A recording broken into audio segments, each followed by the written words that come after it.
important day today because it's the food day, it's the agriculture, and the water day. So everything comes together here in one day. And their needs are high. We need to resolve a couple of things regarding food systems and climate. We're not there yet, but as the negotiations are ongoing, we can show and learn from all the examples we have around the world. I'm very happy with the very nice international audience, actually. But you'll be hearing about that later.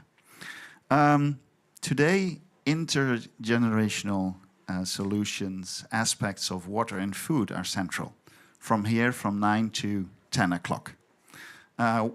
Welcome to at least some EIS people. Great that you can be here. My name is Ivo Demmers. I work with the Netherlands Food Partnership, but I was in March 23 at the UN Water Conference, where we kicked off the working group on water and food. And I helped to set that up from where I then worked at Wageningen University. So that's why I'm here and moderating this session with a large input from Siwi van der Hoeven and Petra Hellegers from Wageningen. We have an interesting panel, and I would first call up the panelists to get to know them a bit. Then we have two presentations, and I will need you, the audience, to participate in a Kahoot. So we are really also using your brains and what you feel, and then across all the generations we have in the room here. So, to get things going,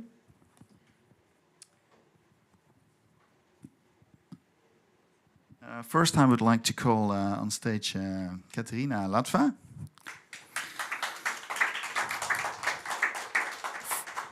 From Finland, right? A farmer's daughter, and actually also a farmer yourself now, and part of a very interesting World Farmers Organization program of only 19 farmers, right? And a couple of you are here. Great to have you here.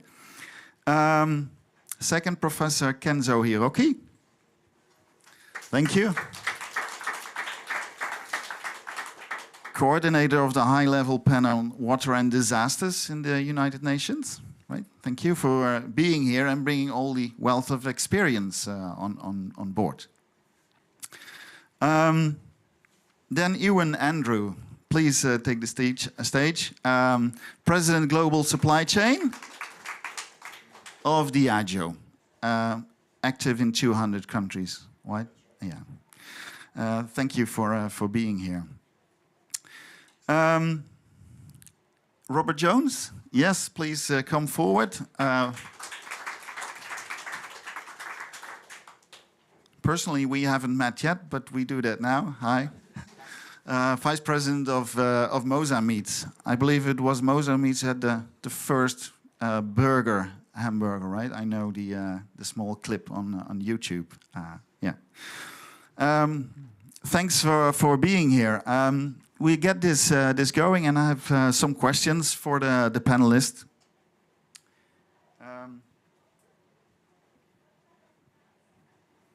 And I would like to begin on the right side, Robert.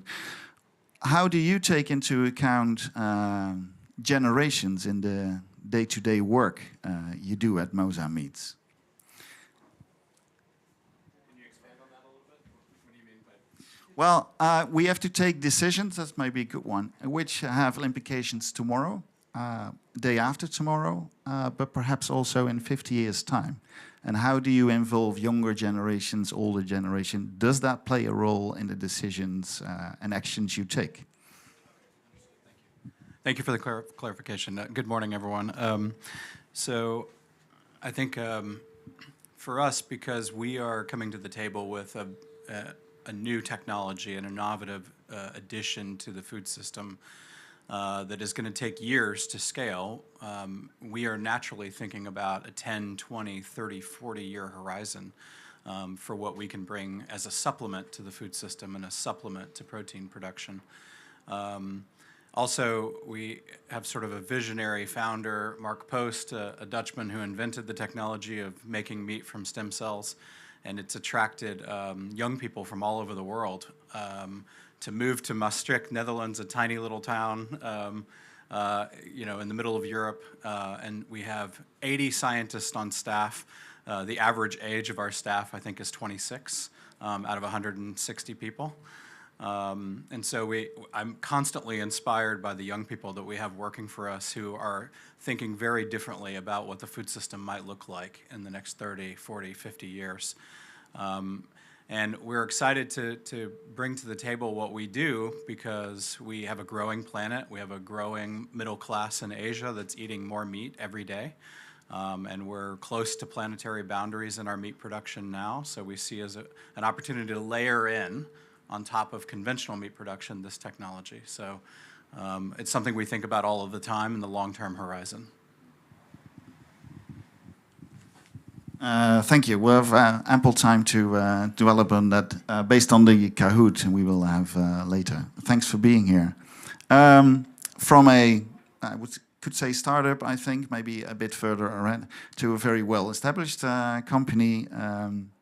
How does that work for Diageo, taking different generations into account? So good morning, everyone. So look, I think Diageo would also see itself very much still as a startup as well. We have brands that are many hundreds of years old, but we have many brands that are brand new. And as a company in beverage alcohol, we're still actually, as the largest, we still only represent about 4.5% of the market. So there's a huge opportunity to continue to grow. But Diageo, for those that don't know the company, Diageo is a global business that runs across 200 countries with more than 200 brands. Brands like Guinness Beer, Johnnie Walker Whiskey, Tanqueray Gin, Bailey's Irish Cream Liqueur, and also tequila in Mexico with Don Julio. And we spend a lot of time focused on climate, nature, and people, and it's deeply integrated into our business strategy. If you think of our products, what I'm producing today quite often is not sold for 10, 15, 20 years. So a good Scotch whiskey at 18 years old, I have to think in the medium and the long term and not just about today. And therefore, when I think about water and food systems, they are two major ingredients of my product: a crop, water, and usually yeast. And that's what makes it. And I need water in the process to be able to not just work in the farms, but to heat and cool to create beer or alcohol in the process. So it's vital to our business. But when I get into the generational question, I love talking about markets like Africa, like Mexico. We are farmers in Mexico. We grow agave, tens of millions of plants a year that we look after. It takes 6 years in a growing cycle for agave to be ready to harvest. And one of the big areas that it comes through when we engage is people are looking to extend their careers. So they're looking to work for longer. You've also got younger people that are coming in that are way more technologically savvy. And that's blending together for us where we see things like bringing in drones into farming, bringing AI and intelligence into looking at actually where in the fields is it growing well? Where should we not plant in the future? Where are weeds growing? How can we treat it with the different tones? And I think the difference then is instead of going into a new community to develop the agave business and bring in labor from far away, we can develop the engagement with the local community, train them in the use of the drones, and then they can really come in at any age, whether it's someone that's a school leaver or it's someone that's actually been working hard manually in the fields their whole career and is now looking to develop and continue their career, but not have to do such physical work. Thanks. Interesting. I'm coming to you, Professor, but first maybe to the young farmer side then of how do you look upon to, well, you have a full career in front of you. How does the decisions taken by others reflect on the work you do now, and how are you looking ahead in the work you're doing, Katrina? First, I think I must start at the point that I'm a daughter of a farmer, but because of some reasons, I have rented out all my fields, about 40 hectares of it, but I'm mainly a forest owner. So when it comes to like decision making or anything regarding that, I always have to think about 1 year forward with the fields. But with forestry, I have to think about 25 years forward. And most likely also go like more than 100 years, because every decision that I do, it has an impact. And if I want to leave the fields, or mainly the forest, to the next generation, I really, really have to make decisions that are sustainable. But I work very closely with Finnish young farmers. I'm the vice chair of them. And I must say that now we're in this kind of situation where the young people really want to have like an impact, especially the young farmers, that in the future we want to be really sustainable. We want to know what we're going to do and how we're going to do it, and we need help to make some change, and we're ready to make the change. So I really hope that we can be supported in the future, because the decisions that are made also here in COP are very huge, and they will have impact on us and the future that we're going to build. Thank you. Yeah, that's one of the reasons why you are here, and you need to be vocal about it, and you are. Thanks. Professor Hiroki, disasters is something which needs immediate attention, but also long-term planning. And how do you incorporate generations from your work and the work you've done so far? Actually, disasters, you do not know when the disasters are coming. It might come in tomorrow, or even after 20 years, 30 years. The big one might come tomorrow, the small one might come tomorrow. So one example is that when there's a Great East Japan earthquake, then there was a tsunami. Then what happened is that there was education to the small school children. And then it was a repetitious education, and then they are taught that if the tsunami comes, then they have to immediately run away without taking care of your parents, your small brothers and sisters. You have to run. Then what happened that when the tsunami warning came, they immediately start running, and the adults followed, because the parents and the community adults saw that this is something unusual. So they followed the children. Then after that, we found out that the mortality rate of the children are 1/15 of the adults. So this is the effect of the education. And then the children have saved a lot of lives of adults. So we have to learn from the younger generation. That is one lesson for disasters. That's a great challenge. Thanks. And not only in disasters, learn from the young generation.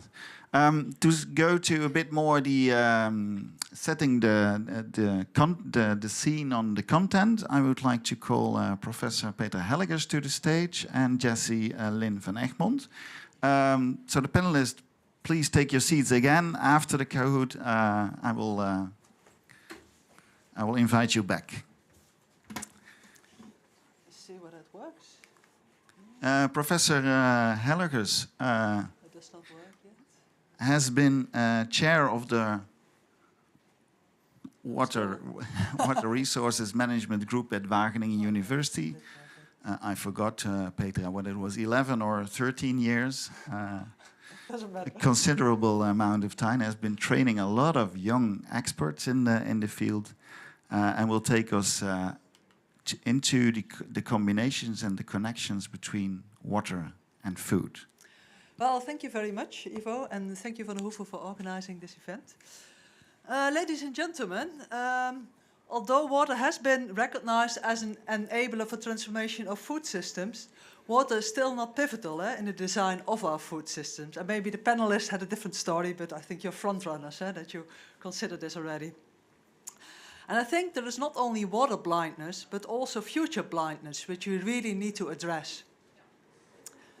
But let me first emphasize the connections between water and food security, and the role that agriculture plays, which as it is the largest user of fresh water withdrawal.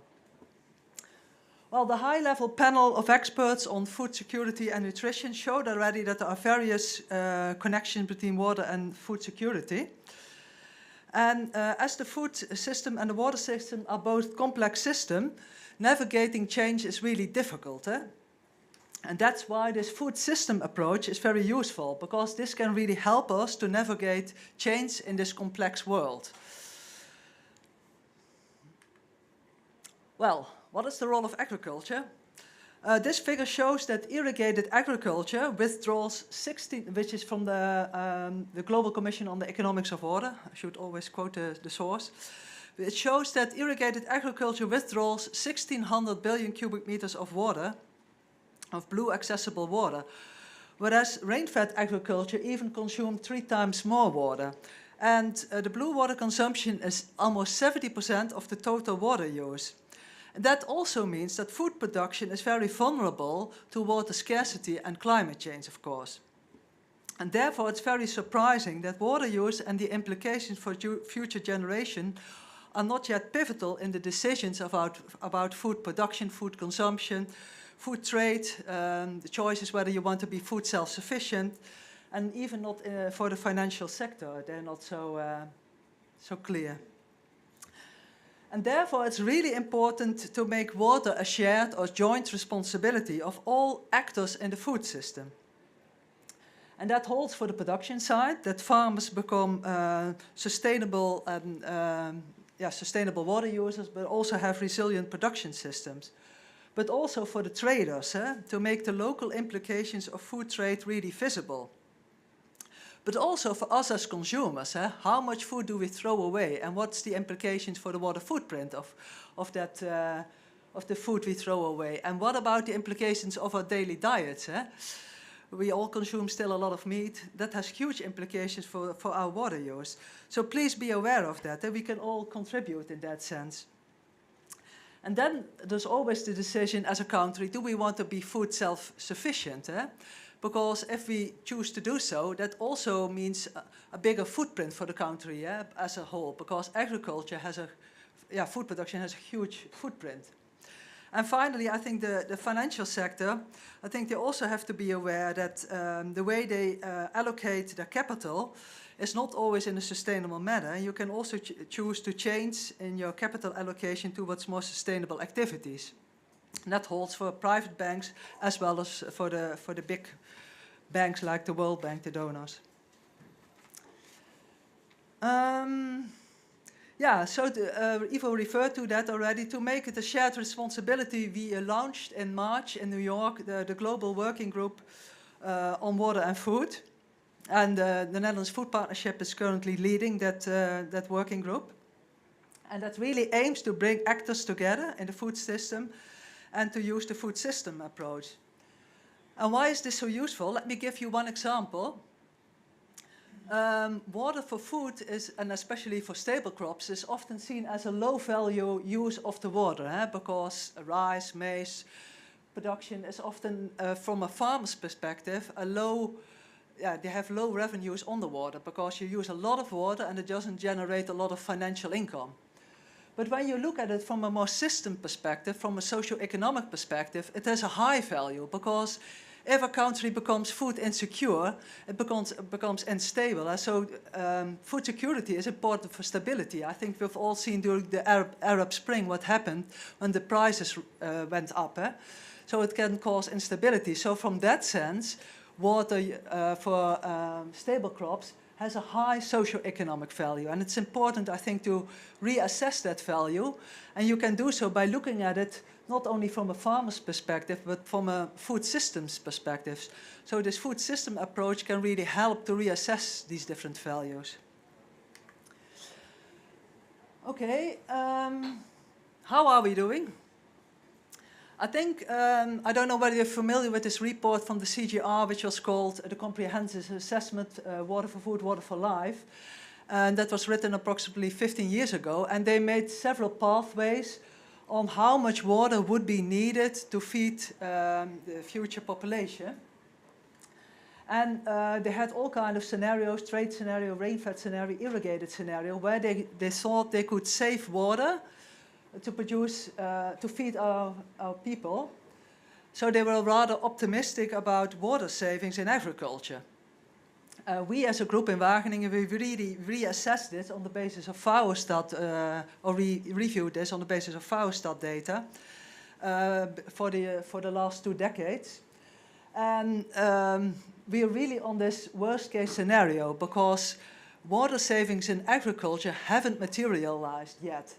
And that's partially because there have not been really breakthroughs in photosynthesis.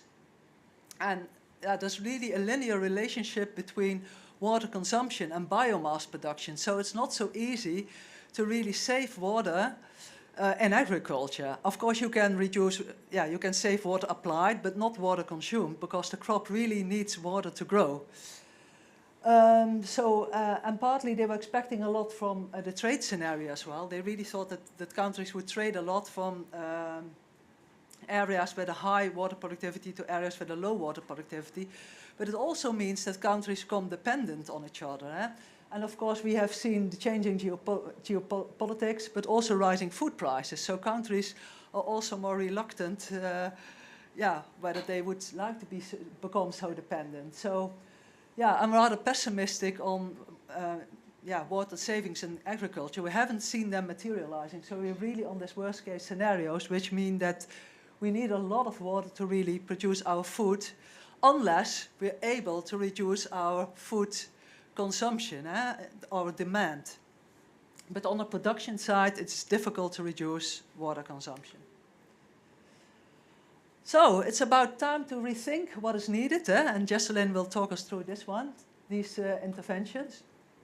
Of course, we can change our diets, we can reduce our food waste, we can reuse water, and we can implement or introduce, adopt new technologies. But I think Jesselyn will take over from me here. Thank you.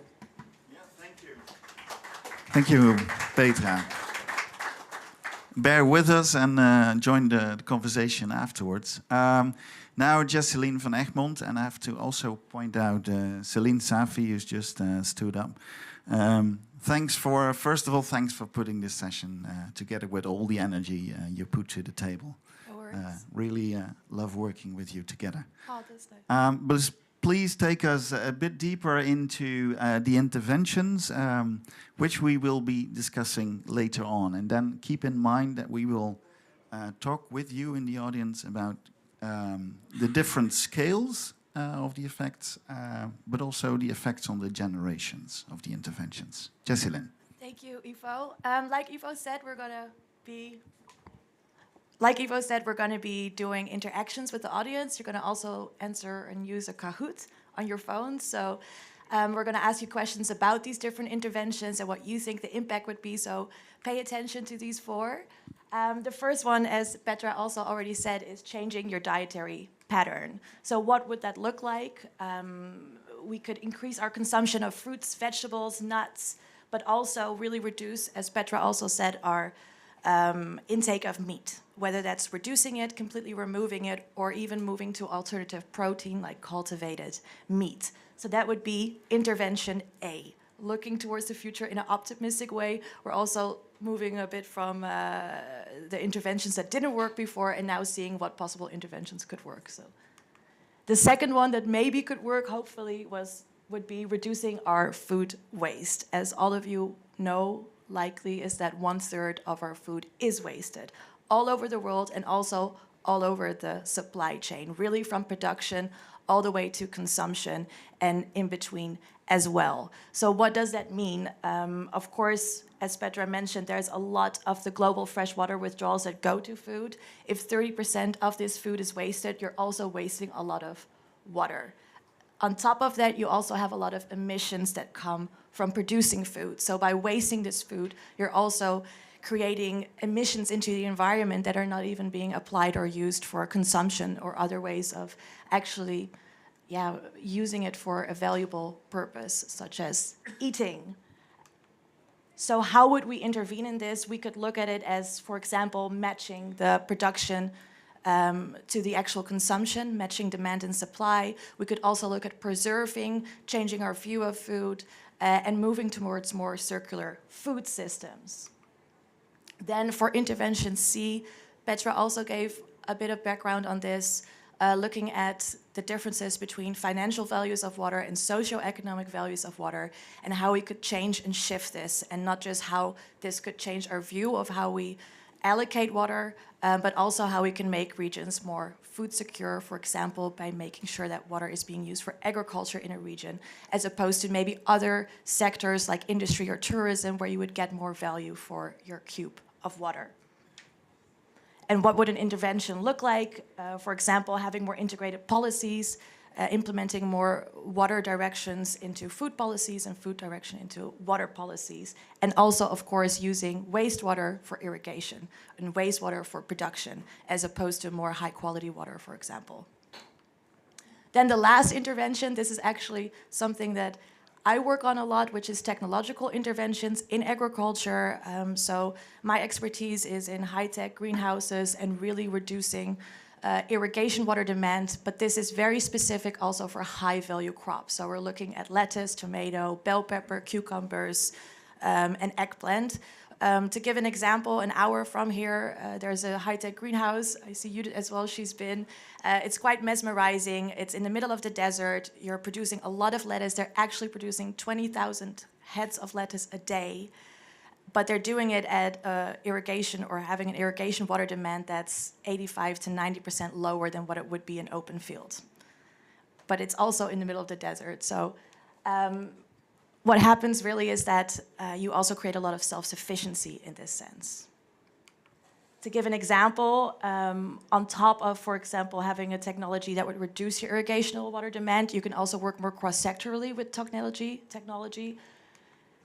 So if you move from a more linear world, which you saw in the first slide, you can implement high-tech greenhouses using different waste streams as well, and then you really have the waste, energy, food, and water sector coming together, and you actually use wastewater, but also CO2, for example, waste heat, etc., to have these high production facilities in the desert. But again, this is very focused on high-value crops, so you can't use it for staple crops or lower-value crops. So these are the 4 interventions that we're going to be talking to you about, have some interaction about. The first thing that I want you to do when we start the Kahoot is answer your age group, then your sector, and then we're going to ask you what you think would be, or what intervention you think would have the biggest influence on the global water footprint, then self-sufficiency, then we'll have the longest time to implement and the most generational benefits. And I want to say there's no right or wrong answers. Like Petra said, it's extremely complex. We don't know what the system will do, but it's just a jumping off point for dialogue and to see what the different answers in the audience and of the panelists are. Thank you. Thank you, Jessilyn. Yeah, round of applause is welcome there.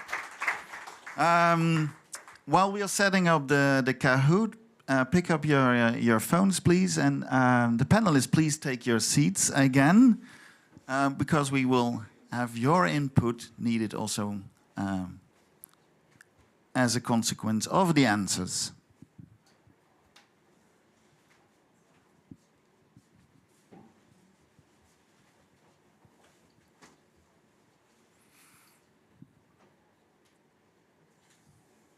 Well, that's nice to see that players are coming in. Celine, you were first.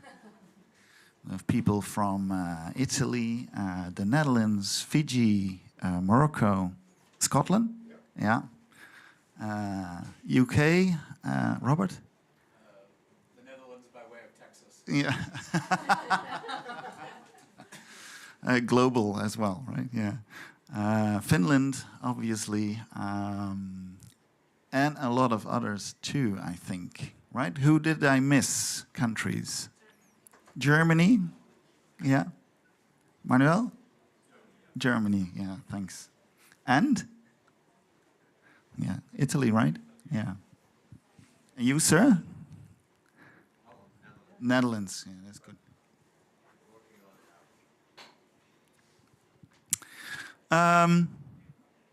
Most of you are in. So shall we proceed with taking a look at the division of ages in this audience present? That would be then the first question.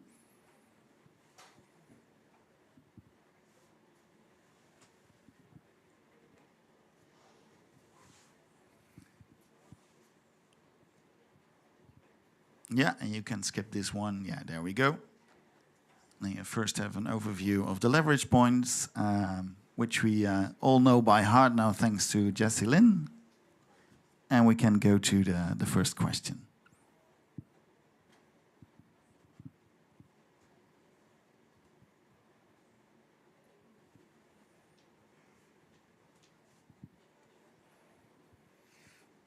Well, we took a division up to 25, 25 to 35, 35, 50, and then that forward.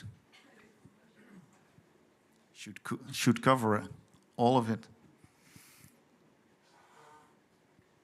How many players do we have? Do you know, Celine?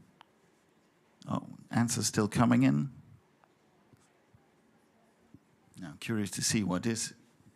Renders, most are between 25 and 35. That's a big round of applause to the audience, I would say.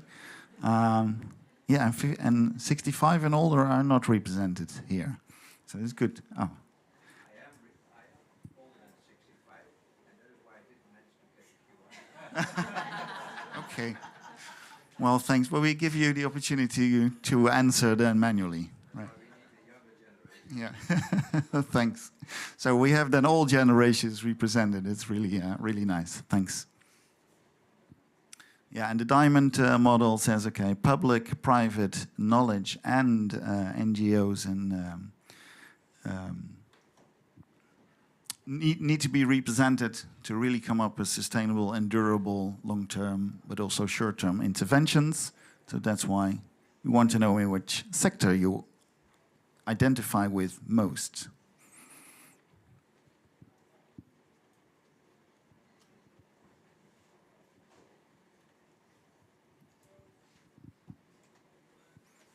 Now, let's see, we have all represented here. Public sector, I'm curious, may I ask who that is? Who is the one from the public sector? That's a big silence, yeah. Maybe they're online. Yeah, maybe. It might be we made a mistake. Oh, that's good. We're a publicly owned company, not a privately owned company. So I went public. Oh, that's interesting. We're a PLC. We're Yeah. our shareholders, not by Yeah. family. So that's what you mean. Okay, then we resolve that one too. Thanks, Ewan. Okay, now we go to the question more focused on the content. Can I have that on the screen?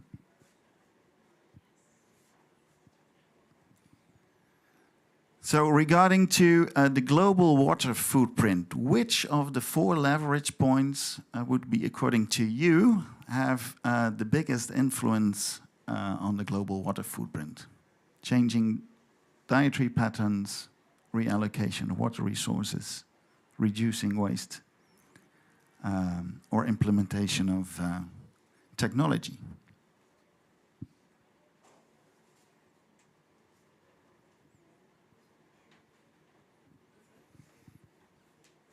Now, then we see 6 and 9. So 6 people go for the leverage point A, changing dietary patterns and reducing waste.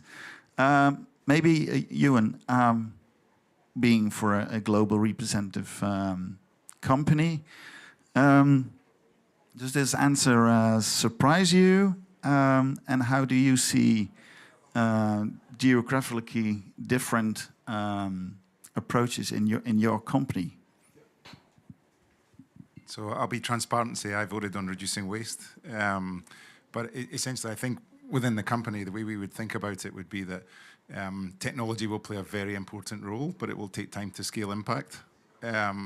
We think that reducing waste is something that's very visible and easy to engage and bring people forward with very quickly because everyone understands it, everyone can be motivated, and you can make a big change, and it's such a large part of the challenge. And then I think some of the other areas around dietary patterns can be very context specific. So you have to think that through and make sure that solutions are not just massive standards that apply everywhere. They need to be very well thought through in the food systems. And then the reallocation of water resources for food. I mean, we are believers. We know that the statistics tell us that there will be 40% less water by 2050. There'll be 50% more demand for food. The reality is that we're going to have to segment and prioritize the use of that. And I'll close by just saying on technology, I am the professor mentioned about the difficulties then in taking it out of the agricultural sector. I have many case studies where I'm very excited about some of the technology that's allowing us to do more precision farming, so that you're being very selective about when and how you use the water, rather than, you know, a tap that opens and closes in a pattern of, you know, how people work. It's much more how does the planet work and when is the best or worst time to use the water. So. Thanks, Ewan.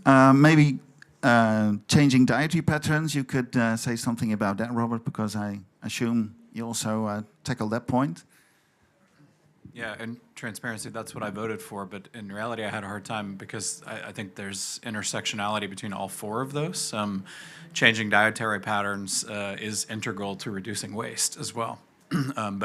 And we're a technology solution, but at the end of the day, it's going to require behavior change and what people choose on the shelves in a restaurant menu every day. And that includes potentially choosing our products in the future. But that's the really tough one, the nut for us to crack is behavior change. Yeah, I will think we see that later in the question as well, the behavior change backward. Professor Hiroki, did you see any surprising things in the answer? Not much, but actually A and B are more difficult. Because when I was a child, my parents, when I left a small piece of rice on my bowl, my parents scolded me, think about farmers. Then I was told that every day. And still I'm eating a lot here. So education didn't work on me. But education has to be repetitious, and it looks easier to change your behavior, but it's not. Rather for me, C and D are easier because a group of people can invent, can introduce, like public sectors. So actually, we have to have a mixture of the repetitious education and also pressure to the government and to the public sector to change C and D. That is probably the best mix. Yeah, that's a good way to also address the way forward. And we will give others also opportunity in later questions to address that, but thanks, it's a good one. Katrina, maybe from your side, what is your other surprises for you? Maybe not really that much surprises. I voted for the food waste because it's the biggest problem in my country, as we don't do that much on irrigation. That's not very common in our country.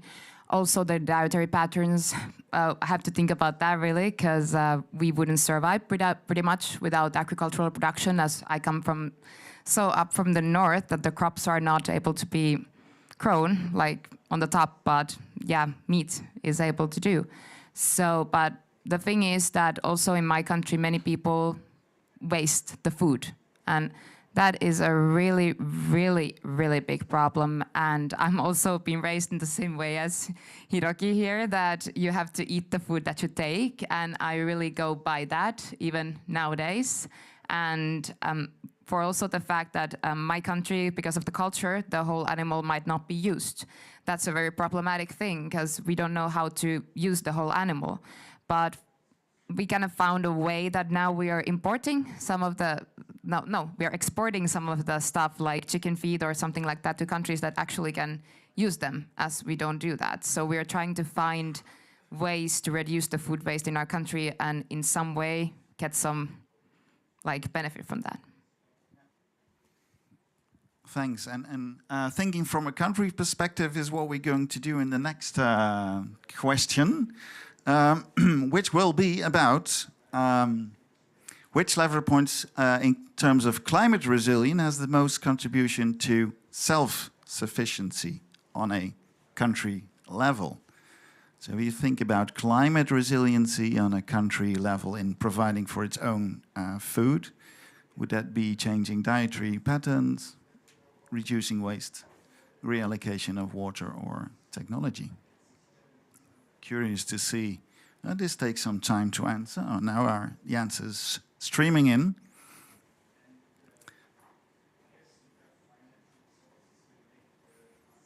That's interesting. We have some deviation, but most will go for the reallocation of water resources, which might not be surprising. Who from the panel wants to speak of how that works for you personally or in the company or the work you do, the reallocation of water resources? I see Ewan thinking. You must have some discussions in the countries you work in. No, I think it's very important for us. And if I paint a picture, there's no point in having the most efficient brewery in the world that runs at the lowest water efficiency if the landscape and the water catchment has a problem in the basin. There's no acceptable, from a human perspective, for the breweries to be, a water shortage in the community and the brewery to be running and shipping beer or tequila. So it's very important that we take a landscape approach, that we focus on the priority water basins, that we bring all of the actors and actresses into the conversations and manage it from whether it be flooding, whether it be drought, all the dynamics of water. And, to give a very short example of where it really makes a difference, if I went to my home country in Scotland on water, sometimes I can't run my distilleries because there's either not enough water or it's too hot. And no one would think that. Right, but I need cold water for cooling in the process to condense the alcohol. So what we're doing is we're working in the landscape to bring together, insurance company funding, other big private business, government money, conservation money, stacking the finance, and basically putting in a program that takes care of the landscape and all of the processes within it. So a good example might be peatland restoration, where it's up high when the snow melts right now because the forestry industry has basically put holes in it, big drains that go down, it runs through quickly and it's all, gone through the water system. When we restore those peatlands, it holds the water, it drips and it manages through, it promotes biodiversity, and it means that we then have throughout the year a more balanced water system that means that we can use it and we can use it across different industries or different uses, for farming, for alcohol production. It's in a balanced system. So the way we think is we don't just think about our own facilities, we think much bigger about the replenishment and the water system around us. And how do you incorporate different generations in that stakeholder approach? I mean, if I think of our regenerative agriculture programs, that this is largely built around, that one of the realities, and I spend time on the fields in many countries with farmers and farmers' families, and if I talk to the younger generation, they don't want to farm. They're not as interested, right? It's been very hard work. They see the toll it's taken on their parents. They see the financial instability.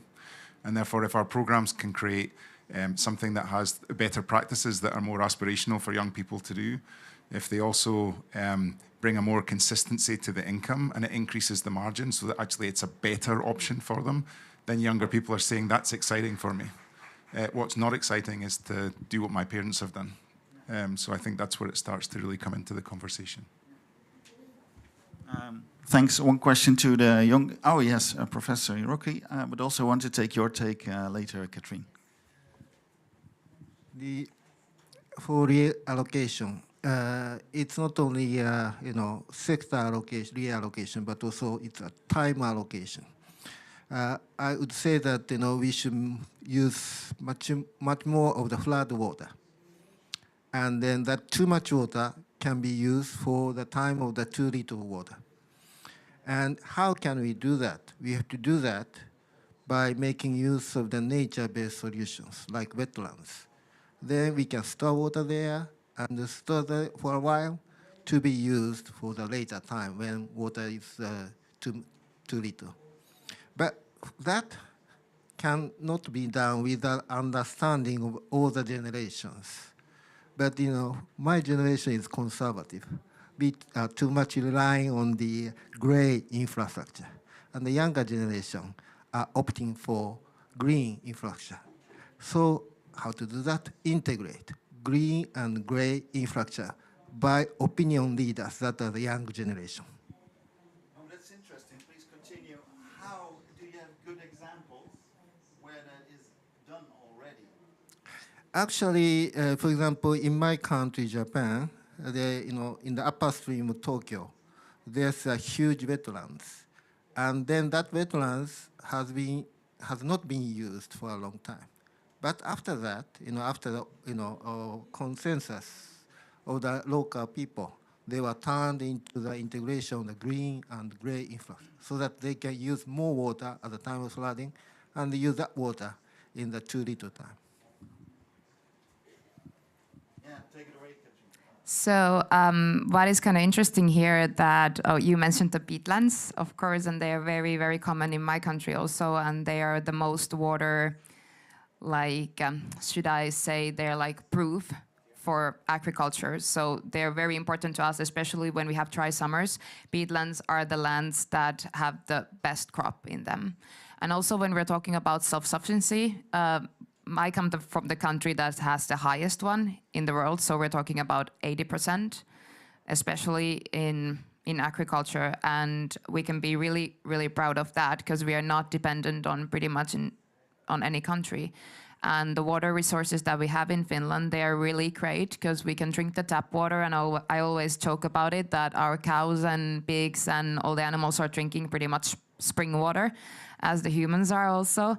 So it's very special, and we have really implemented the water use in a way that the meat production in our country uses a lot less than the average is, because we try to be very, very water smart, because it's like a very like a national pride for us too, to have really good groundwaters, and we try to protect them as much as we can. So also when farming or doing forestry, we try to protect, like not to do cutting or not to farm like near groundwaters, and we have to utilize less fertilizers or anything like that. So we try to be really smart, and that is also something we want to take out of the country.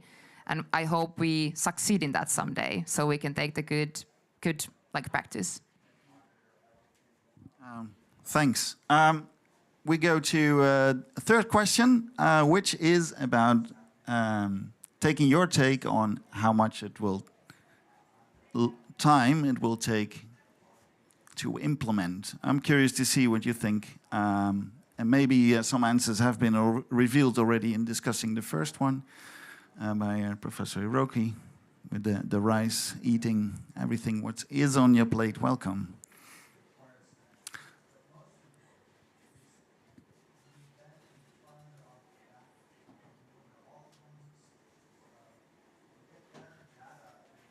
Answers are coming in. Yes, exactly. Changing dietary patterns. But also implementing technology. That's also interesting. But Robert, maybe coming back to you. How do you, from your Mozambique, try to tackle this or improve or integrate it with different generations? Well, again, I think that actually for me, implementing technology is intertwined with changing dietary patterns, right? I mean, I think there's a lot of innovation that's happening in agriculture, ranging from regenerative to all the way to the end of the scale of really innovative things like what we're doing in cellular agriculture. And we know that the biggest challenge we have beyond scaling up the technology is then working with consumers to understand the products and incorporate them into their behavior. And that's going to take decades. We know that. So, but it's the same. I think, we have to think again in 10, 20, 30-year increments. And there are some things that are really fast drivers for us to achieve our goals now. But it doesn't mean you don't walk and chew gum at the same time and invest in this long-term change. So. Can you give an example? What then you do to also work on the long-term outcome? Is it through education, for instance, or is that not in your line of work? No, it is. I mean, so in parallel, as we advance the technology, work on getting regulatory approvals around the world and scaling up, we're also I'm getting a lot of feedback, sorry. Maybe if I hold it further away. We're doing a lot of forward-facing work with consumers. We're getting approvals around the world to do tastings of the products and begin to introduce it on very small scale to certain audiences. And it's a process of normalizing it, right? It's like in a couple of years you might meet a friend or a cousin who says, "Oh, I tried cultivated meat and it was interesting and it tasted like meat," but it's a process of normalizing it over time. But for us, we'll introduce our products first with chefs around the world. We know it would be a mistake to go to grocery stores first and have a product at point of sale in a supermarket where people don't know enough about it and they have to choose between A and B. So for the first 5 to 7 years, we'll have a gastro introduction where the messenger will be chefs at your favorite restaurants, and they'll tell you about why they chose to put the products on their menu. And so we think that sort of gastro-culinary approach is best for us to start to normalize the product and get people to start thinking about what it would mean, especially flexitarians. What would it mean to 2 or 3 times a week change a conventional meat product for something like ours, or a plant-based product, or something that's a hybrid between the two? Thanks. Maybe Professor Rocky, because you addressed it at first.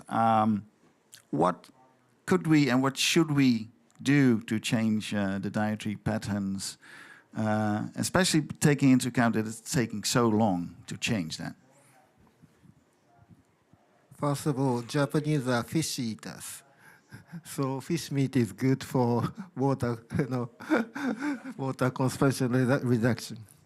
But for me, we cannot force the change of the dietary patterns.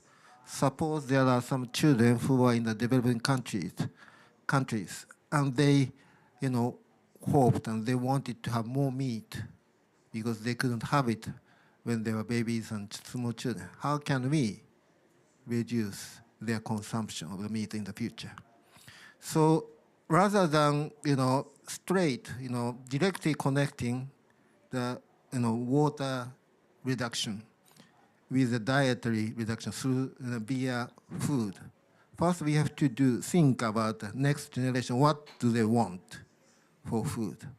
Then if the target is set, we have to allocate the water consumption patterns according to the water reallocation, new innovation, and finally, some changes of the dietary patterns.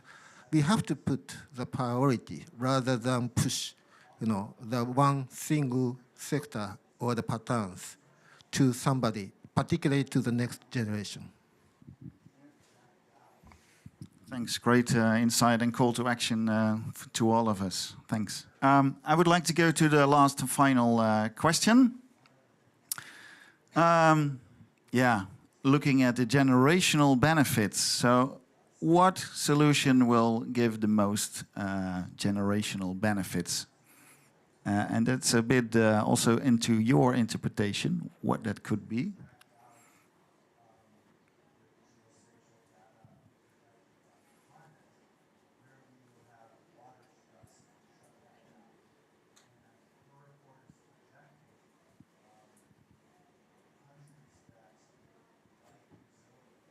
There we see kind of diverse answers to that. The technology part, who voted for that?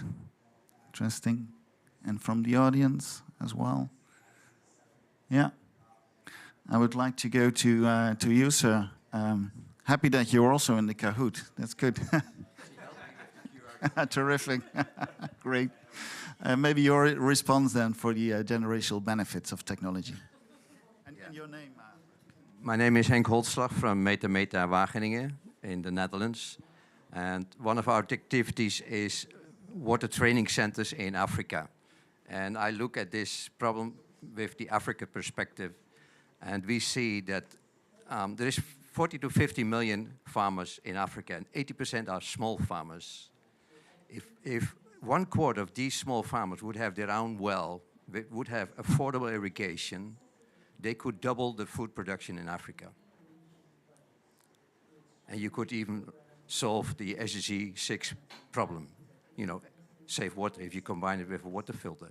And the big challenge there is technology. It's exchange of knowledge, it's building capacity and investing in examples and training farmers and training the local private sector in low-cost, affordable technologies. So that is why I focused so much on technologies. Thank you. Yeah. Thanks for your contribution, Henk. Yeah. So it's not always the high tech, but sometimes also the appropriate technology. Katrina, perhaps for you, a response to that, the generational benefits, because most probably you will be the longest time around here from us.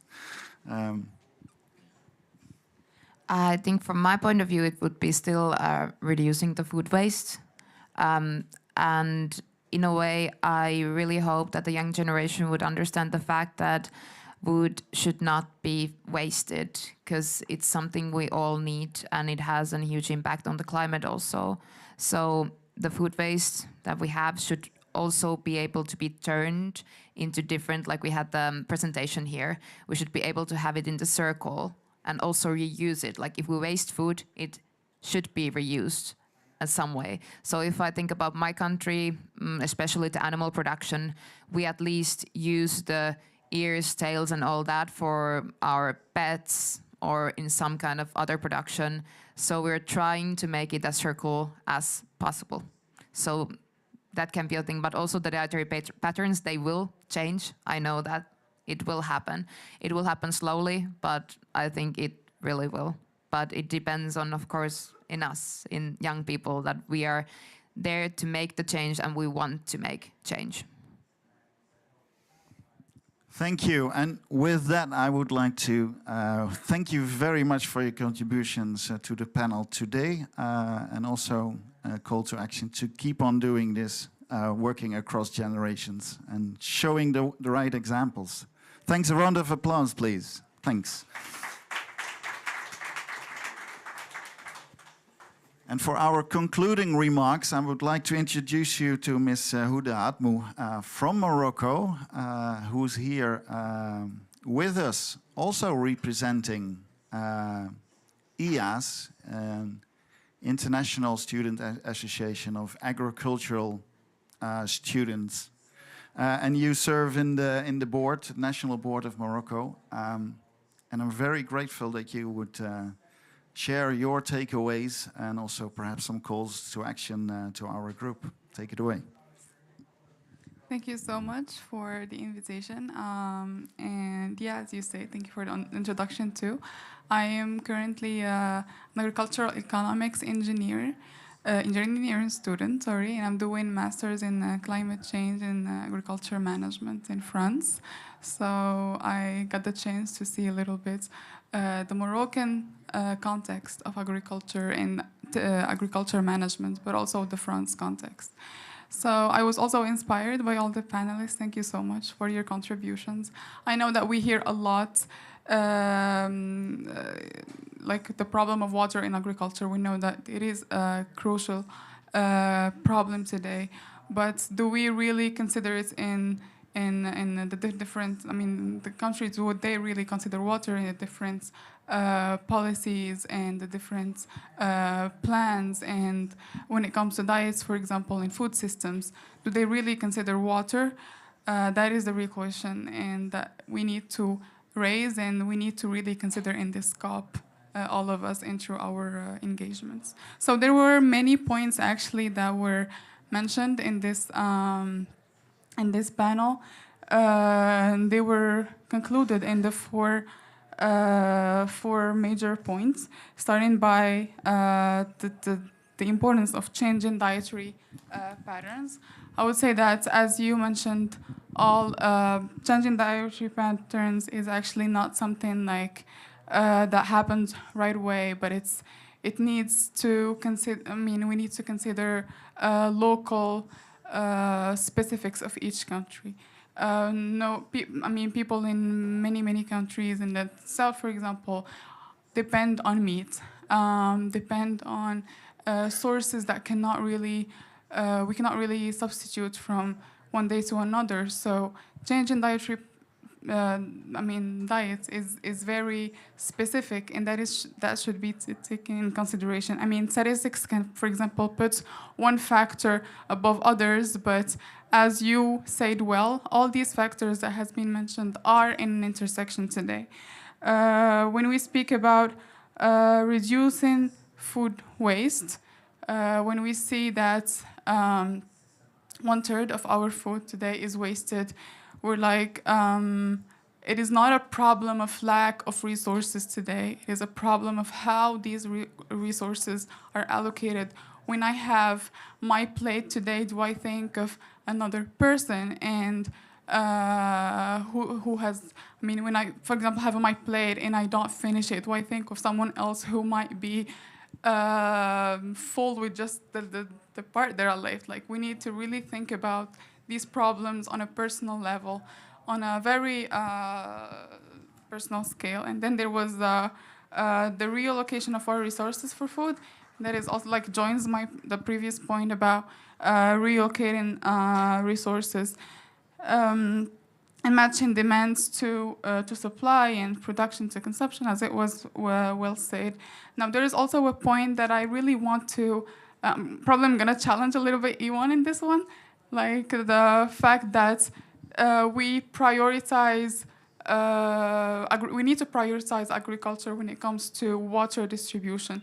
But how about like prioritizing certain crops from other ones? Like when it comes to food security, do we really think about agriculture as a whole, or are there some crops that are right now gaining some priority when it comes to their cultural, for example, position and their traditional position in countries? Because one day we will have to make the decision to prioritize crops that will feed the population. Do we really consider this question today or not? So prioritizing is very probably important today. Then there's also the technological intervention and its importance in also like leaving a footprint to the next generation. Young people right now use technology, and it is the only way to attract them to the agricultural field. Many people are not interested in agriculture because they see it as something that is traditional, maybe, that their parents do or like their grandparents do. And I really congratulate you for choosing this path to be a farmer. Like, we do study agriculture, but do we really go to lands and like and do the work, the real work? And so attraction of youth today towards lands is very difficult. In many countries find it hard to really transfer like agricultural field to younger generations. So it is a problem in not just some countries, but like in most countries where young people are not interested in farming anymore. So yeah, it is really this intersection between all these four elements. I know we have been meant to choose between one of those, but I think that today, even though the statistics would put an element before one another, but they're all part of the same game, and they play just an equal role in all the countries. And thank you so much. I hope I did a conclusion. Thank you so much. Eloquently put. Thank you very much. Really, nothing to add except that we're in this together, and I want to reinforce that. Again, thanks for being here. To the audience, also online, thanks for you and your contributions to the panel and to the organizers. Thank you. Have a great Water, Food, Agriculture Day.